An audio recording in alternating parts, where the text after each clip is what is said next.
오늘 우리 계신 하나님의 말씀은 사도행전 2장 41절에서 47절 말씀입니다. 사도행전 2장 41절에서 47절 신약성경 190페이지입니다.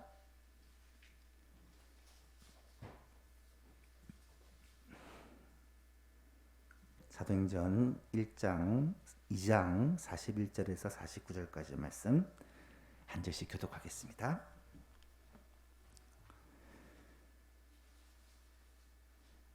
그 말을 받은 사람들은 세례를 받음에 이날의 신도의 수가 3,000이나 더하더라.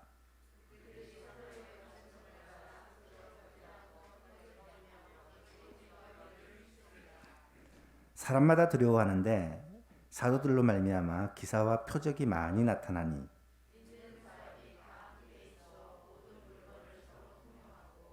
또 재산과 소유를 팔아 각 사람의 필요를 따라 나눠주며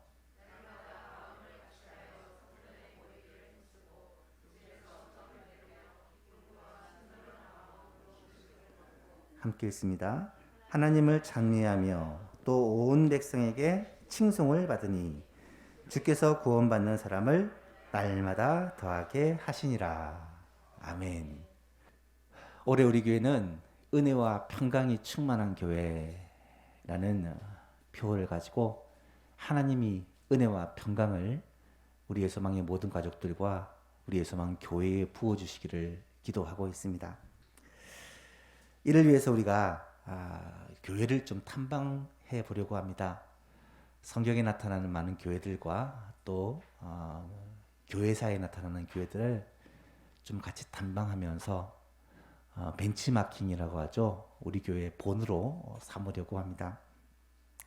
1월, 2월 우리가 탐방할 교회가 바로 초대 예루살렘 교회입니다.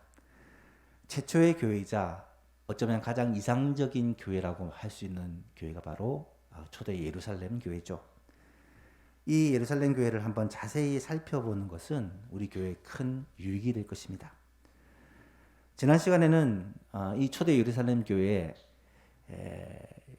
좋은 교회의 핵심이라고 할 수 있는 성령 충만을 어떻게 받게 되었는지 이 부분에 대해서 살펴보았습니다. 두 가지로 말씀을 드렸죠. 성령 충만은 오로지 기도에 힘쓸 때 가능하다. 오로지 기도에 힘쓸 때 성령 충만을 받게 된다라고 말씀드렸습니다. 여자들과 예수의 어머니 마리아와 예수의 아우들로 더불어 마음을 같이하여 오로지 기도에 힘쓰더라. 마가 요한의 다락방에서 무려 120명의 사람들이 열흘 동안이나 더불어 마음을 같이하여 오로지 기도에 힘썼을 때 그들은 성령의 충만을 받게 되었다라는 것입니다. 120명의 사람들이 열흘 동안이나 오로지 기도에 힘썼던 비결이 무엇이었을까?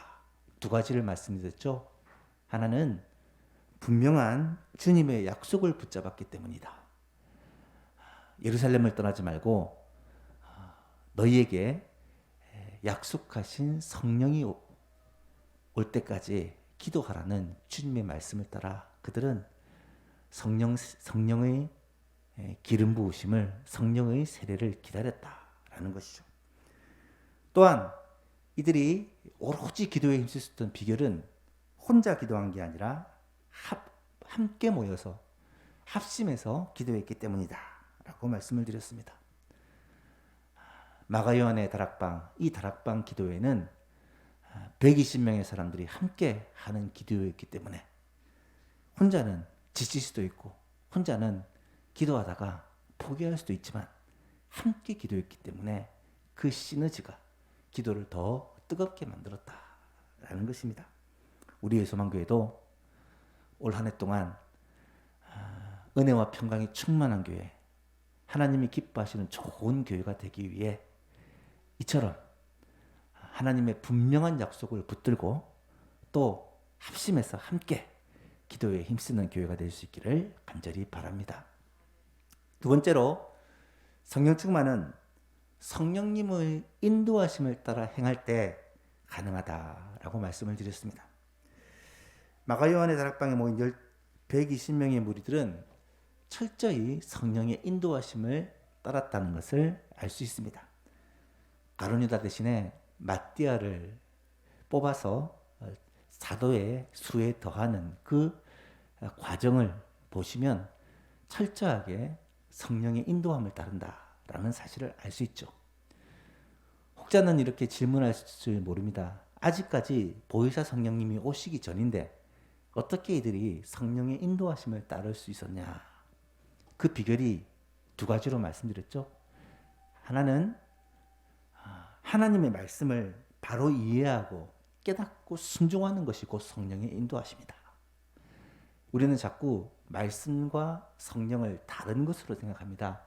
말씀은 지적이고 성령은 감정적이고, 말씀은 어떤 교리적인 부분이고 성령은 어떤 산적인 부분이다라고 생각하지만 그렇지 않습니다.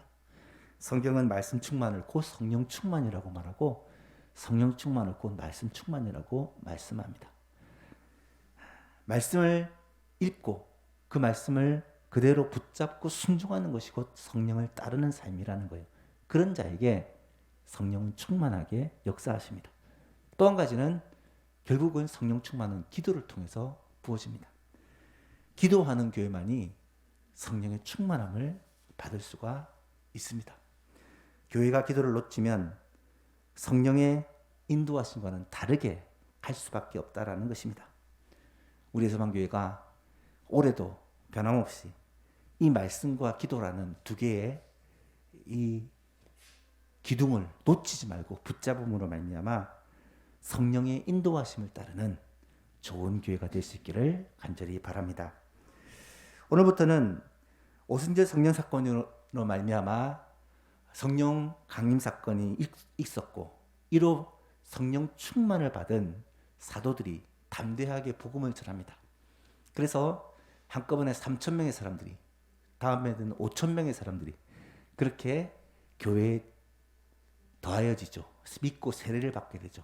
그 사람들이 초대 예루살렘 교회를 시작하게 됩니다. 오늘은 이 초대 예루살렘 교회를 모습을 하나씩 하나씩 구체적으로 살펴보면서 우리 교회의 모습을 점검하고 한번 살펴보는 귀한 시간이 되었으면 좋겠습니다. 먼저 이 교회라는 것에 대해서 고민을 좀 해봐야 합니다. 교회는 하나님께서 친히 세우신 공동체입니다. 성경에서 하나님이 친히 세우신 공동체는 두 개밖에 없습니다. 가정과 교회죠. 가정은 잘 알듯이 하나님이 아담을 만드시고 하와를 만드셔서 하나님이 주례에서 두 사람을 맺어서 부부로, 가정으로 만들어 주셨습니다. 교회도 성부, 성자, 성령 하나님께서 작정하시고 역사하셔서 이 교회를 세우시고 지금도 인도해가고 계십니다. 그런데 교회는 하나님께서 분명한 목적을 가지고 세우신 그러한 공동체입니다. 마태복음 16장 18절 이하에 보면 또 내가 내게 이르노니 너는 베드로라 내가 이 반석 위에 내 교회를 세우리니 음부의 권세가 이기지 못하리라. 내가 천국 열쇠를 내게 주리니 내가 땅에서 무엇인지 매면 하늘에서도 매일 것이요 내가 땅에서 무엇인지 풀면 하늘에서도 풀리리라 하시고, 교회는 주님이 친히 세우신 주님의 교회인데 죄와 사망의 권세 가운데 있는 이 세상을 구원하시기 위해서 주님이 친히 대속의 죽음을 죽어주시고 사흘 만에 부활하심으로 승리의 깃발을 꽂은 그러한 곳입니다. 누구든지 예수님을 구주로 믿고 주로 고백하면 구원을 받고 영생을 선물로 받게 된다는 이 복음, 이 구원의 복음을 세상에 널리 전파하기 위해서 세우신 공동체가 바로 교회라는 거예요. 따라서 교회는 하나님께서 온 세상에 복을 주시려고 먼저 부르신 하나님의 축복의 통로라고 그렇게 생각하시면 됩니다. 따라서 우리는 교회에 대해 몇 가지 사실을 꼭 알고 먼저 이 교회에 대한 고민을 시작해야 됩니다. 첫 번째로 교회는 주님이 친히 세우신 주님의 교회다라고 말씀을 드렸죠. 마태복음 16장 18절에 우리가 아까 읽었듯이 또 내가 내게 이르노니 너는 베드로라 내가 이 반석 위에 내 교회를 세우리니, 이 반석은 베드로의 신앙 고백을 말하는 것이고, 이 신앙 고백 위에 예수님의 교회를 세우신다. 우리가 주님을 그리스도라고 주라고 고백할 때 이 신앙 고백 위에 교회가 서는데, 이 교회가 주님의 교회라는 거예요.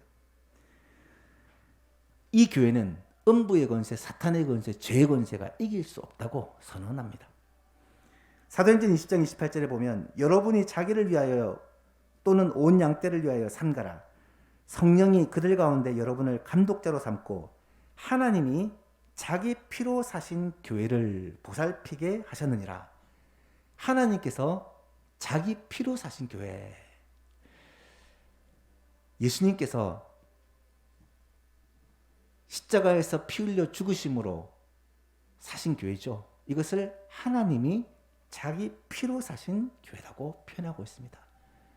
하나님께서 자기 피로 사셨기 때문에 하나님의 교회예요. 예수님께서 피 흘려 죽으심으로 구원하셨기 때문에 예수님의 교회라는 것입니다. 로마서 16장 16절에도 너희가 거룩하게 입맞춤으로 서로 문안하라. 그리스도의 모든 교회가 다 너희에게 문안하니라. 교회를 가리켜 그리스도의 모든 교회라고 말하고 있습니다. 그리스도의 교회, 예수님의 교회라는 것이죠. 물론 모든 교회가 다 예수님의 교회는 아닐 것입니다. 참 교회, 참된 말씀이 선포되고 참된 성례가 시행되며 하나님의 바른 진리가 선포되지 못한 타락한 교회, 변질된 교회도 있을 수 있지만, 주를 그리스도로 고백하고 주의 말씀을 하나님의 말씀으로 받아들이는 모든 교회는 다 주님의 교회라는 사실입니다. 두 번째로, 예수님은 교회를 세우셨을 뿐 아니라 지금도 교회와 늘 함께하고 계시다라는 사실입니다. 주님은 지금 성령으로 말미암아 교회와 늘 함께하시고 교회를 인도하시고 교회를 보호해 주십니다. 마태복음 20장 28절 이하에 예수님께서 내가 볼지어다 내가 세상 끝날까지 너희와 항상 함께 있으리라. 여러분, 예수님이 이 약속을 어떻게 지키고 계십니까? 바로 지금 교회와 함께 하심으로 이 약속을 지키고 계십니다. 요한복음 14장 17절 이하에 보면 그는 진리의 영이라 성령을 말합니다. 세상은 능히 그를 받지 못하나니 이는 그를 보지도 못하고 알지도 못함이라. 그러나 너희는 그를 아나니 그는 성령님은 너희와 함께 거하시며 너희 속에 계시겠습니다. 내가 너희를 고아와 같이 버려두지 아니하고 너희에게 오리라. 이 18절에 나타나는 나는 예수님을 말합니다. 예수님이 너희를 고아처럼 버려두지 아니하고 너희에게로 오리라. 이 말은 너희 가운데 계시고 너희 속에 계시고 너희와 함께 계시고 영원히 계시는 그 성령님이 예수님이 함께 계시는 영이라는 말이에요. 요한계시록 1장 20절에 보면 내가 본 것은 내 오른손의 7 별의 비밀과 또 7 금촛대라. 7 별은 7 교회의 사자요 7 촛대는 7 교회니라. 계시록 1장을 보시면 7 촛대를 교회라고 설명하면서 이 촛대 사이를 바로 주님이 거닐고 계시는 모습을 환상으로 보게 됩니다. 주님이 이 촛대 사이를 거니면서 어떻게 합니까? 불꽃 같은 눈으로 이 교회를 지키고 있는 모습입니다. 사랑하는 성도 여러분, 우리가 섬기고 있는 이 예수만 교회도 주님이 친히 임재하시고 주님이 함께 하시고 불꽃 같은 눈으로 지키고 계심을 믿으시기 바랍니다. 이것이 성경의 약속입니다. 세 번째로, 따라서 교회는 반드시 부흥하는 교회가 되어야 한다는 것입니다. 주님이 교회고 주님의 교회고 또 주님이 지금도 함께 하시고 역사하신다면 교회가 부흥되는 것이 당연하지 않을까요? 정상적인 아이가 태어나서 시간이 지나면 자라납니다. 땅에 심은 씨앗이 싹이 나고 줄기가 나고 잎이 나고 꽃이 피며 그렇게 열매를 맺습니다. 당연한 것입니다. 생명력을 가지고 있고 확장성을 가지고 있는 것은 교회의 매우 중요한 특징입니다. 교회가 부흥하는 것은 이상한 일이 아니라 자연스러운 일입니다. 예수님은 이것을 비유로 여러 번 말씀해 주셨습니다. 대표적인 것이 겨자씨 비유, 누룩 비유인데요. 누가복음 13장에 보면 그러므로 예수께서 이르시되 하나님의 나라가 무엇과 같을까? 내가 무엇으로 비교할까? 마치 사람이 자기 채소밭에 갖다 심은 겨자씨 하늘 같으니 자라 나무가 되어 공중의 새들이 그 가지에 깃들였느니라. 또 이르시되 내가 하나님의 나라를 무엇으로 비교할까?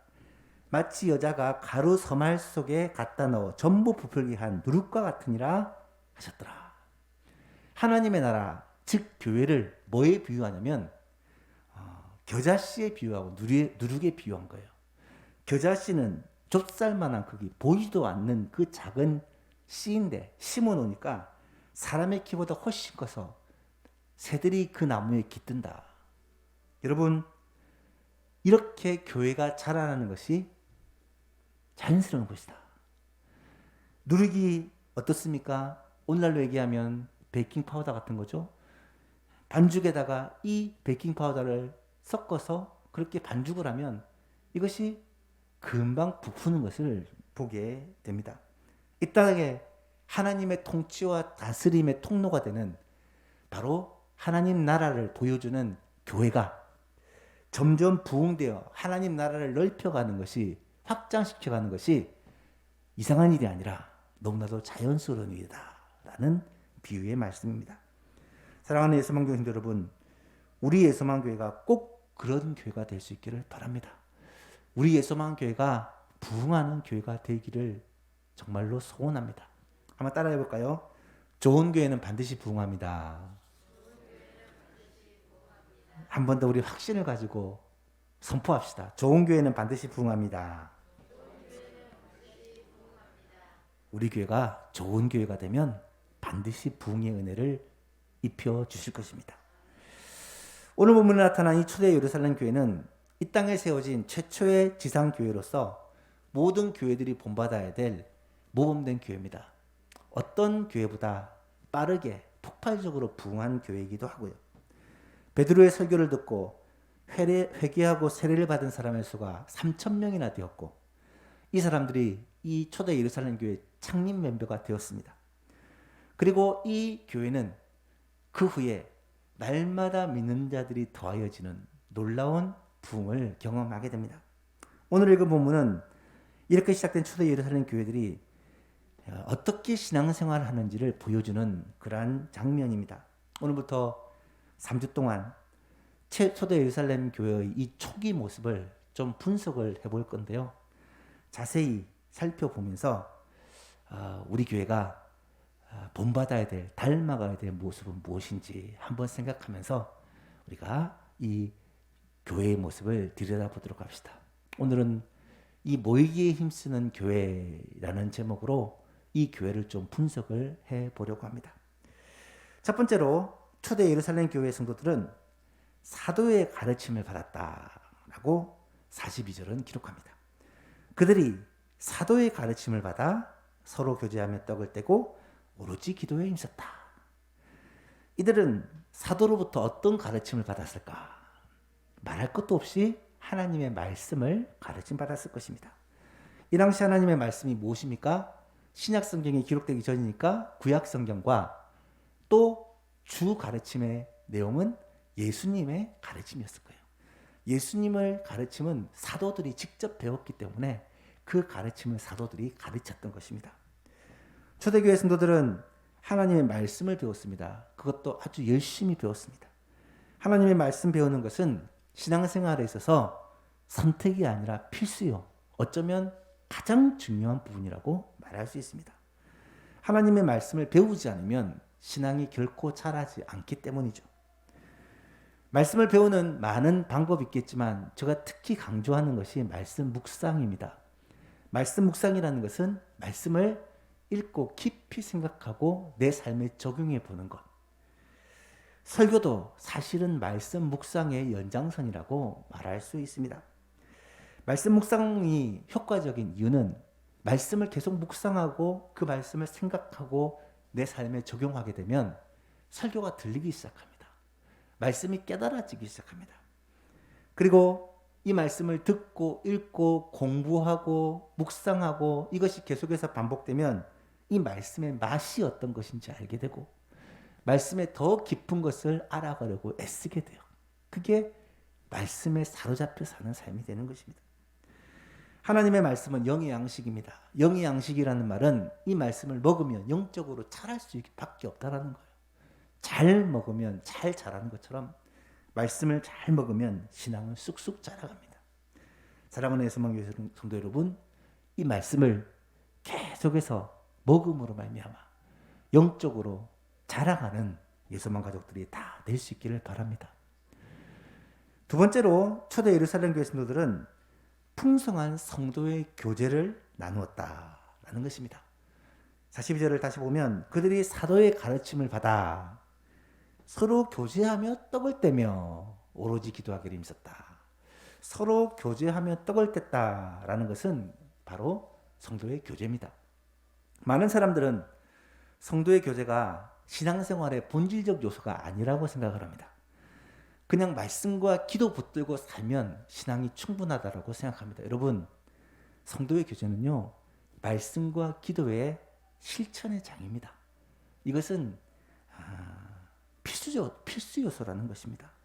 성도들이 함께 모여 은혜를 나누고 삶을 나누고 서로를 챙겨주고 도와주는 것은 신앙생활에 있어서 필수적인 요소입니다. 예수님이 그것 때문에 교회를 세우신 것이죠. 혼자서 신앙생활하면 결코 바른 신앙생활을 할 수 없습니다. 집에서 TV를 통해 대한민국에서 설교 제일 잘하는 목사님 설교를 계속해서 들으면 영적으로 충만해질 것 같습니까? 절대로 그렇지 않습니다. 몇 번은 좋을 수 있어요. 설교를 잘하니까.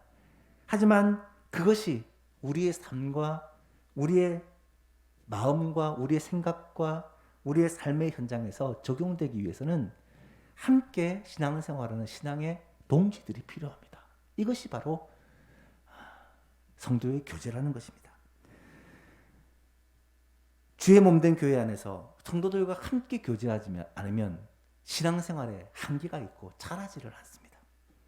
성경을 잘 읽어보면 독불 장군은 성공한 예가 없습니다. 항상 실패합니다. 대표적인 예가 삼손입니다. 여러분, 삼손이 얼마나 많은 은사를 받았는 줄 아시죠? 다른 사람보다 어마어마한 힘을 가진 사람이 삼손입니다. 하나님은 사사로 세워 이 삼손을 통해 이스라엘을 구원하시기를 원하셨는데 그는 그 힘을 잘못된 곳에 사용해서 실패하고 맙니다. 나실인이었던 그가 철저히 무너지고 맙니다. 왜 그랬습니까? 그 이유는 신앙의 동력자가 주위에 없었기 때문입니다. 혼자 하려고 하면 결국은 유혹과 실패에 무너지고 만다는 것입니다. 소돔성에 살고 있었던 롯도 마찬가지입니다. 성경은 롯을 의인이라고 부릅니다. 하지만 그는 비참하게 실패합니다. 그 이유가 무엇입니까? 베드로후서 2장은 이렇게 분석합니다. 무법한 자들의 음란한 행실로 말미암아 고통당하는 의로운 롯을 건지셨으니 이는 이 의인이 그들 중에 거하여 날마다 저 불법한 행실을 보고 들음으로써 그 의로운 심령이 상함이라. 눈만 뜨면 보이는 게 악과 죄요. 가족부터 시작해서 주위에 있는 모든 사람들이 다 행악하는 모습을 보며 이 의인이 악에 물들어가지 않을 수가 없었다라는 것입니다. 만약에 롯이 이 아브라함과 함께 있었다면 절대로 이런 실패를 하지 않았을 것입니다. 성도가 함께 모이는 것, 서로 사랑하고 서로 교제하는 것은 신앙생활에서 매우 중요한 요소입니다. 신앙의 교제는 말씀 배우는 것만큼 기도하는 것만큼이나 중요한 요소라는 것입니다. 제가 어릴 때 어른들이 종종 하시는 말씀이 있었어요. 주일날 하도 교회에서 놀고 떠들고 장난치는 아이들을 보면서 교회가 놀이터냐, 교회가 뭐 연애하는 장소냐, 그런 얘기를 종종 하셨어요. 근데 그때 목사님이, 저희 담당하시는 목사님이 저희에게 늘 그런 말씀하셨어요. 놀아도 교회에서 놀아야 되고 연애를 해도 교회에서 해야 된다. 저는 그때부터 제가 가르치는 아이들에게 늘 그런 얘기를 했습니다. 교회가 놀이터에도 되니까 교회에서 놀아라. 교회가 연애 장소에 되니까 교회에서 연애해라. 왜요? 교회가 가장 안전한 곳이고요. 교회가 가장 좋은 곳이기 때문입니다. 교회는 이 세상 어떤 곳보다 안전한 것이고 좋은 곳입니다. 예수님이 12살 때 성전에 올라갔죠. 집으로 돌아가는 부모님이 예수님이 무리 사이에 없는 것을 보고 예수님을 찾아 성전까지 돌아옵니다. 그때 예수님이 자기를 찾는 부모님에게 뭐라고 대답합니까? 예수께서 이르시되 어찌하여 나를 찾으셨나이까? 내가 내 아버지의 집에 있어야 될 줄을 알지 못하시나이까 하시니, 평생 친구는 교회 안에 있습니다. 진짜 평생을 서로 도와주고 격려해주고 힘이 되어주고 위로해주는 친구는 교회 안에서 만나는 거예요. 교회에서 신앙의 친구, 신앙의 동지를 만들어 신앙의 시너지를 경험해야 합니다. 성도 간의 풍성한 교제를 맛보고 누려야 돼요. 올해 우리는 구역 모임을 강화하려고 합니다. 구역 모임을 통해 성도 간의 이 교제를 좀 맛보고 누리려고 합니다. 서로 충분한 교제, 풍성한 교제를 그렇게 해보려고 합니다. 사랑하는 예수만교회 성도 여러분, 성도의 교제, 그 참된 기쁨을 꼭 맛보고 누릴 수 있기를 주님의 이름으로 축복합니다. 세 번째로 초대교회 예루살렘 교회 성도들은 오로지 기도하기를 힘썼다라고 기록합니다. 기도에 대해서는 계속해서 반복해서 말씀드리지만 그만큼 중요하기 때문입니다. 그들이 사도의 가르침을 받고 서로 교제하고 떡을 떼며 오로지 기도에 힘썼다. 기도 안 하면 신앙의 성장은 없습니다. 당연히 교회 부흥도 없습니다. 기도는 하나님을 의지한다는 우리의 고백이요 표현이기 때문입니다. 기도를 어떻게 배울 수 있겠습니까? 기도는 기도로 배웁니다. 기도는 해야 돼요. 하면 기도가 늡니다. 그래서 교회는 기도하는 모임을 많이 만들어 놓습니다. 주일 오전 예배, 오후 예배가 공예배라면 공적인 기도회가 있습니다. 수요 기도회와 금요 기도회와 새벽 기도회입니다. 수요일, 금요일 저녁, 그리고 월화수목금 매일 새벽, 그렇게 기도회로 모이고 있습니다. 기도하는 모임입니다. 여러분, 기도회를 소중히 여길 수 있기를 바랍니다. 기도하는 사람이 소망이 있고 기도하는 교회가 소망이 있습니다. 기도하는 모임에 참석하려고 애를 쓰시기를 축복합니다. 제가 좋아하는 말 중에 가나안 농군학교 지금 고인 되셨지만 김용기 장로님이 매일 새벽 3시에 기도굴에서 기도하시면서 이런 말을 하셨다고 해요. 조국이여 안심하라, 내가 기도한다. 내가 기도하는 한 우리나라는 흔들릴 수 없다. 그런 고백을 했다고 합니다. 우리가 잘 아는 종교개혁자 존 낙스는 그렇게 기도했죠. 그렇게 얘기했죠. 기도하는 한 사람이 기도하지 않는 한 민족보다 강하다. 맞습니다. 기도가 그만큼 능력이 있다는 말입니다. 기도하는 우리 예수만교회 꼭 될 수 있기를 축복합니다. 마지막으로 초대 예루살렘 교회는 무엇보다 모이기에 힘쓰는 교회였다라는 사실입니다. 42절을 다시 한번 보시면 그들이 사도의 가르침을 받아 서로 교제하며 떡을 떼며 오로지 기도하기를 힘썼다. 여러분 잘 보시면 각각 세 가지를 살펴보았지만 이 전체의 공통점이 무엇입니까? 모여서 사도의 가르침을 받았고, 모여서 떡을 떼며 교제했고, 모여서 오로지 기도했다라는 사실입니다. 모이기에 힘쓰는 것이 초대 예루살렘 교회의 가장 큰 특징이었다는 사실입니다. 러시아가 공산화되고 나서 가장 큰 고민이 있었다고 합니다. 공산주의, 사회주의는 가장 큰 걸림돌이 기독교입니다. 기독교는 그들의 사상과 정반대되기 때문입니다. 어떻게 기독교를 없앨까 고민하다가 생각해낸 방법이 주일을 없애는 것입니다.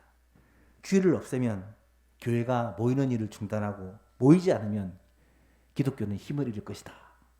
어떻게 되었을까요? 실제로 모이지 않으니까 기독교는 힘을 잃고 말았습니다. 우리도 지난 몇 년 동안 그것을 경험해 보지 않았습니까? 모이지 않으면 힘을 잃을 수밖에 없습니다. 초대 예루살렘 교회는 정말로 모이기에 힘썼습니다. 46절 47절을 보니까 날마다 마음을 같이하여 성전에 모이기를 힘쓰고 집에서 떡을 떼며 기쁨과 순전한 마음으로 음식을 먹고 하나님을 찬미하며 또 온 백성에게 칭송을 받았다라고 기록합니다. 언제 모였습니까? 날마다 모였습니다. 어디서 모였습니까?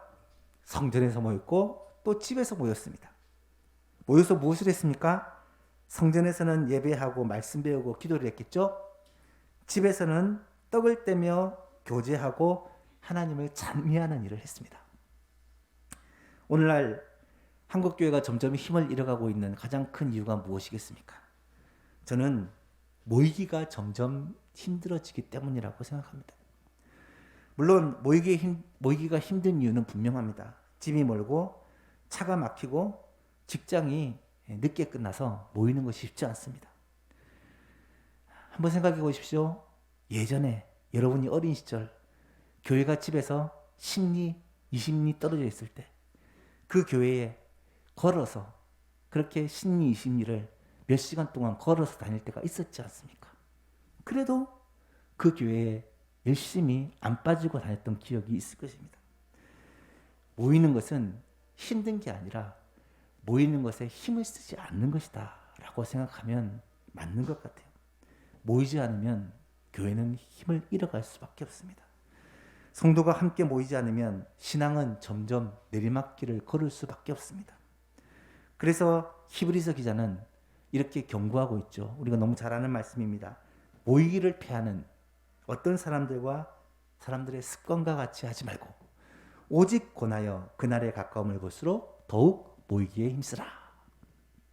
사랑하는 여러분, 정말로 모이기에 힘을 쓰고 계십니까? 가능하면 주일 낮 예배, 주일 오후 예배, 그리고 수요기도회, 금요기도회, 새벽기도회, 공예배와 공기도회에 모이려고 애를 쓰십니까? 또 가능하면 주일 오후 예배 하고 있는 구역 모임, 그리고 각 전도에서 모이고 있는 전도회 모임, 또 토요 전도대, 이런 교회 모임들에 함께 모이려고 애를 쓰고 계십니까?